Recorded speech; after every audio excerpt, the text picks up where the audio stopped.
Olá, bom dia, boa tarde, boa noite. Seja todo muito bem-vindo aqui no canal mais uma vez para nós fazer a nossa leitura com lição em Bíblia com hoje nesse dia.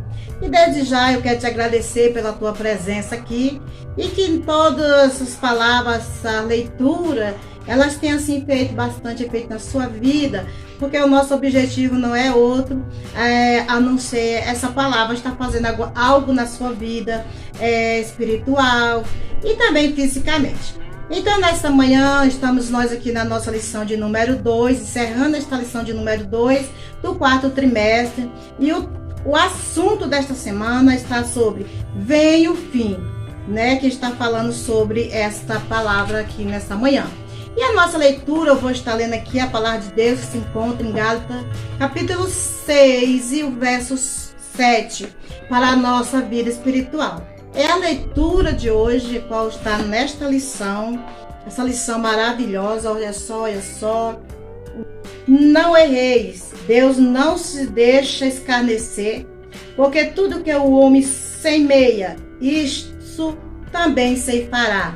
Essa é a nossa palavra, já está falando, tudo que nós semear, nós vamos ceifar. Então vamos nós para a nossa lição do tópico 3. Que é o último tópico da lição de número 2 do quarto trimestre de 2022. Então, olha só, o tópico 3 diz assim, sobre o inimigo, e o ponto 1, já floresceu a vara. E também vai ter o tópico 2 que diz, reverdeceu a soberba. E o ponto 3 diz, o rei Nabucodonosor. Então, vamos lá. No ponto 1 sobre já floresceu a vara, diz o seguinte, Ezequiel faz uma analogia botânica, uma metáfora que se perdeu no tempo. A palavra profética anuncia. Qual foi a palavra que Ezequiel profetizou? Foi, veio a tua ruína, já floresceu a vara e reverdeceu a soberba. Ezequiel 7 e o verso 10. O que esta palavra significa? É uma pergunta. O que significa esta palavra? E aí vem depois uma resposta. Há diversas interpretações que não cabe neste comentário, que é mais aceitável. O que nós queremos dizer aqui da lição é que se trata da pessoa do rei Nabucodonosor. A palavra de Deus diz o seguinte, assim como o rei da Síria pôs chicote na mão de Deus para Samaria, reino do norte, para castigar lá o povo, da mesma forma, Nabucodonosor, que é o rei da Babilônia, foi também chicote na mão de Deus para chicotear o reino lá de Israel do sul, lá de Judá. E o que nós queremos dizer que essa mensagem do capítulo 7, verso 10, o que ela significa agora é que Deus, ele não vai usar chicote nenhum para o rei de Babilônia, ou seja, para Nabucodonosor. Mas o próprio Deus será chicote, no meu dizer, na vida de Nabucodonosor e também sobre a Babilônia. Por isso que a palavra de Deus também diz, cuidado com o que você planta. Nós lemos aqui em Gálatas, capítulo 6, verso 7, que tudo que nós plantarmos, nós vamos colher. O que foi que o rei da Babilônia ele plantou? Ele plantou crueldade, tá? E o que nós queremos dizer aqui, vamos nós aqui para o ponto 2, para você entender. Diz o ponto 2, Deus não mandou o rei proceder da maneira que ele procedeu, tá? Ou seja, Deus não mandou, não ordenou, ele levantou sim o rei da Babilônia para castigar Israel lá no Reino do Sul, em Judá, mas ele extrapolou. Deus virou contra ele, porque ele foi além do que Deus mandou. Ele exagerou na autoridade que ele tinha.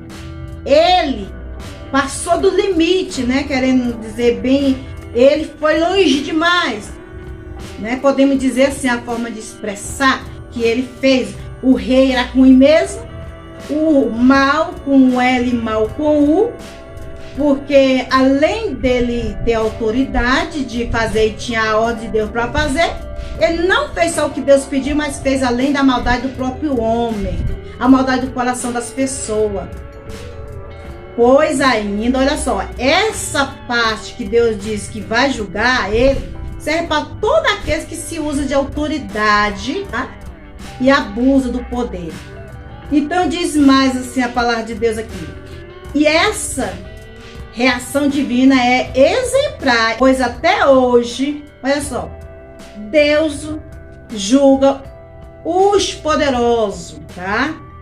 Que abusa da autoridade e comete atrocidade.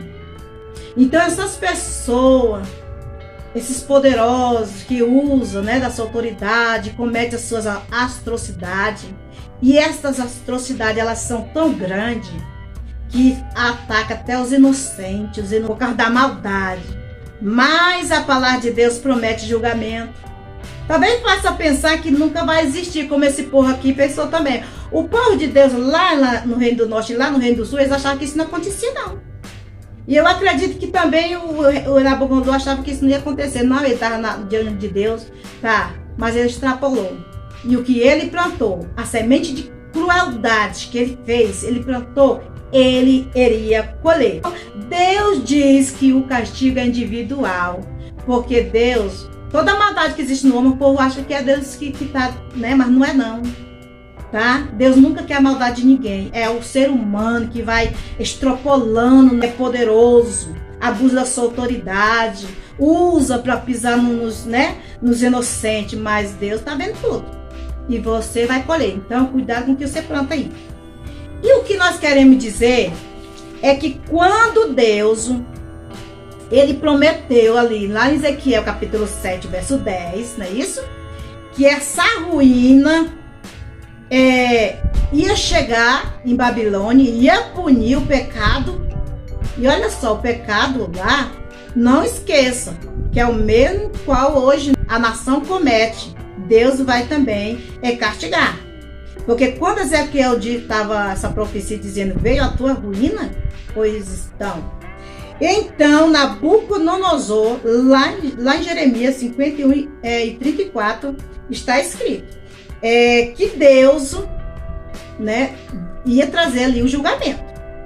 Mas eu também li em 51 e 50, que os exilados, aquelas pessoas exiladas, ou aqueles que tinham levado escravo por o rei Babilônia, eles escaparam do perigo da queda da Babilônia. Pois eles escaparam, porque Deus, ele estava castigando as pessoas, mas porque ele queria o melhor para as pessoas. Mas olha só agora, se Deus quisesse a maldade daquelas pessoas, tinha deixado eles lá na Babilônia quando veio a cair por terra aquela destruição. Mas não, o rei Nabucodonosor estava ali na sua batalha, sua peleja, aqueles exilados que tinham se levado para servir ele, o rei. Agora ele estava se preparando, né, para eles voltarem a Jerusalém, e isso para servir o Senhor. Agora olha só, pode de uma tragédia trazer Deus algo bom? Nós vimos aqui que sim. A palavra de Deus diz que há mal que acontece, que contribui para o bem daquele que Deus ama, né? Olha, vai entender. Não tente entender Deus, apenas obedeça. Porque Deus, ele é extremamente sábio, suas mensagens. Não tem como entender Deus. Então nós só temos que aceitar e fazer aquilo que é de Deus. Então o povo volta para servir a Deus. Você sabe onde você vai achar esse povo feliz?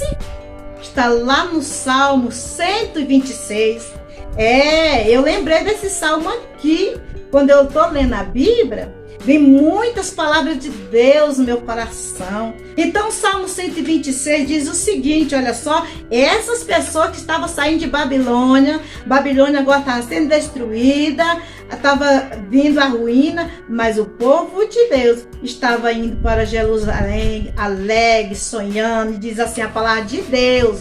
É o Salmo 126, leia lá para você ver como é que esse povo se sentia. Aí diz assim, quando o Senhor trouxe do cativeiro, os que voltaram de Sião estavam como os que sonham. Alguém dizia para eles, nossa, vocês estão muito alegres. O que aconteceu? E eles disseram, sim, estamos alegres porque grandes coisas fez o Senhor por nós. Amém, meus irmãos? Meus irmãos, que Deus abençoe a sua vida. Que você continue crendo no Deus que você serve. Não negue Ele por nada. Não faça injustiça. Faça a justiça mais correta diante de Deus. Você vai prestar conta com Deus. E eu vou deixar aqui a conclusão para vocês, tá? Olha só, Deus não castiga ninguém sem merecer não, tá?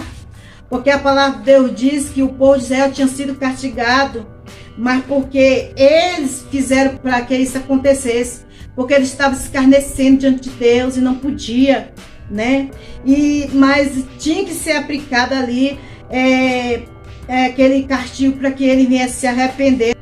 Conclusão: o julgamento divino na história mostra que o pecado jamais ficará impune e que a única maneira de escapar da condenação é através do arrependimento e da fé.